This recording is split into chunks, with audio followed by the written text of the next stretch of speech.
Before I start, I just want you to know that all the items that I use in this video will be mentioned in the information box below. Hi, it's Dia. Today I'm going to take a picture from Coloring Dreams, my first coloring book, printed on toned tan paper. This happens to be Strathmore, and it's from this book. It's bigger, but I just cut it to fit the printer. And when you put a white page next to it, you can see the actual difference in the tones of the paper. So I just made a copy and I printed it out on that paper, which is what you're seeing right now. I decided to use Conti pastels for the video simply because they're super vibrant. Well, especially the white is especially vibrant on that paper, and I was thinking that I would use the Signo gel pen also. You can also use pencils in the same colors, which are basically white, gray, dark gray, and black. Those are Castle Art pencils, which I happen to love. You can also use charcoal pencils, and strangely enough, you can get charcoal pencils in white, black, and a couple other shades too, different shades of gray, and this really cool, almost sepia color. So you can also use different pastels. I happen to like Conti's. Those were the first pencils that I was gifted when I first started doing art, and I fell in love with them. They're very gritty. They feel scratchy. Most people, well, I can't say most. Some people don't like that feel because it is so gritty, and they are very, very dusty. But they're very pigmented and very bright, and I love them. So all I'm doing now is putting the white where I think there would be highlights on this paper. And it's interesting because you're kind of doing the reverse of what you would be doing on regular white paper. If you were using watercolor, you might leave those areas blank because it's harder to go over watercolor unless you're using acrylic or something over the top when it's dry. But since the paper is toned beige, you can actually use the white, which I happen to love. I love working in highlights and lights and shadows. So anywhere that you think that the very shiny feathers of this hummingbird might reflect the light, I would just use the white. Now I went to the dark gray and started to define the area of the head that would be a little bit darker and the area under the chin. A lot of people, when they're coloring, they make hummingbirds in the bright iridescent blues and purples, and that's gorgeous. And today I'm doing exactly the opposite, just for fun. What I'm doing here is making little scalloped areas so it looks like the feathers are sitting on top of one another. And of course, I'm going back and forth between the brown and the gray and the black and the white pretty rapidly. The nice thing about using pastels also is that they blend super easily. And here's a tip. If you are coloring something and you're not quite sure what that thing looks like, get a reference photo, get a picture, look it up. You don't have to copy it exactly, but you can get an idea of where the shadows would be, where the light would be, and what that animal or object actually looks like in different lights. If you're using colored pencil, this will probably take you a longer time. I think that the pastels are a little more forgiving. You can use them much more quickly, and they also blend much more quickly. So give yourself plenty of time. If you're using colored pencils, you're not going to be able to just blend toot sweet like I'm going to be doing in a second or two. Oh, what I'm doing now is going around the eye a little bit to make it a little more detailed, and then I'm going to go over it a little bit later. I don't know if I used a brush. Yep, it's a brush. And as you can see with the pastels, it blends so quickly. It's almost like magic and it feels so nice to do it.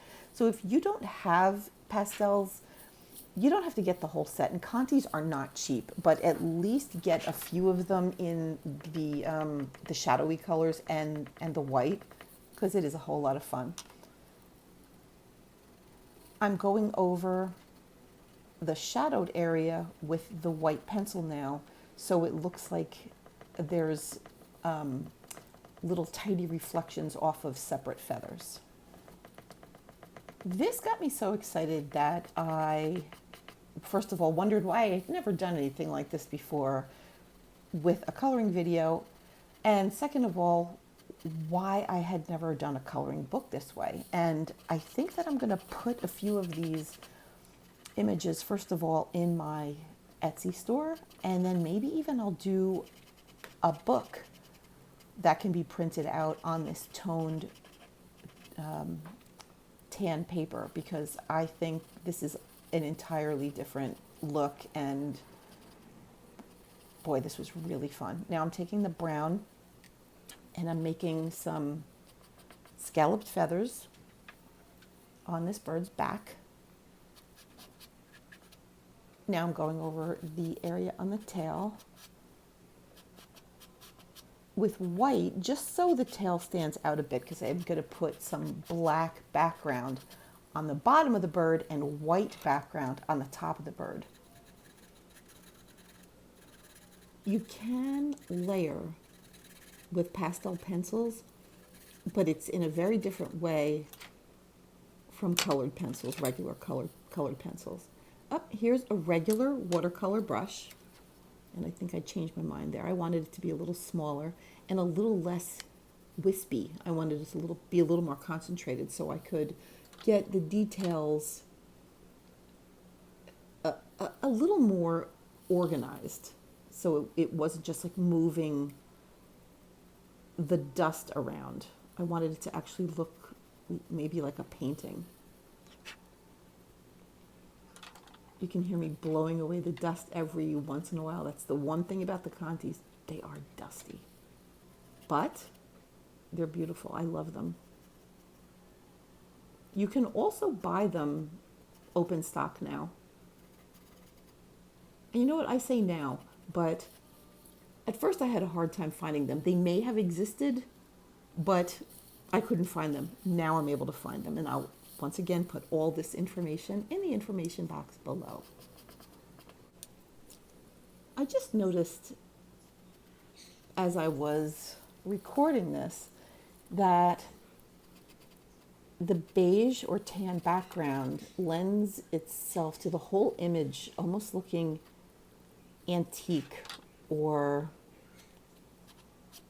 old in some way. It's such a cool look, and I don't know if any of you have watched me before. I love the look of ink on paper. I love black and white, and this might be my new favorite thing. I'm kind of in love with this. I like limited palettes to begin with, and this is great. Oh, you can hear when I'm coloring larger areas with the white Conti, it makes this like squeaky, scratchy noise, which I'm also rather fond of, and I know for a fact it drives some people crazy, so I'm sorry if that noise is annoying to you. So now I'm just going back and adding some shadows to some of the feathers that I've already drawn. And every time I think that I'm finished, I add a little bit more of a shadow, and I like it more. Sometimes when you do that, you can overdo it, but so far that has not happened. And right about here also, I figured that I was not going to need the Signo gel pen at all.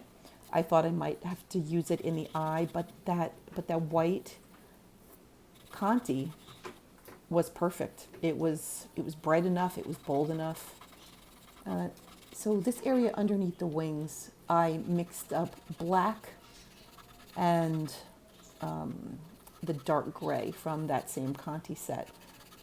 because I thought that if I used too much white around the lighter parts, the bird would just get lost. So I'm going to use the dark around the bottom of that image. And I think I'm going to give this image to all of you to download, meaning the hummingbird part of it. And then if you want, you can look in my Etsy shop for the rest of the image, which is from Coloring Dreams. I just dusted off some of I just got rid of some of the dust. It does collect, and I didn't want to put my hand in it and then spread it all over the place.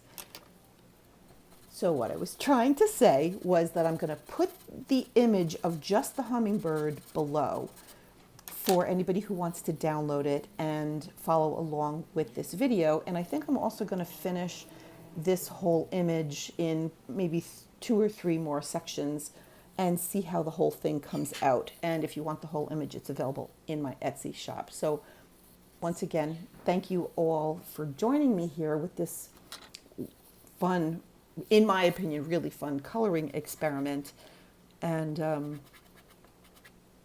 I hope some of you show me what you do if any of you are in my coloring gallery.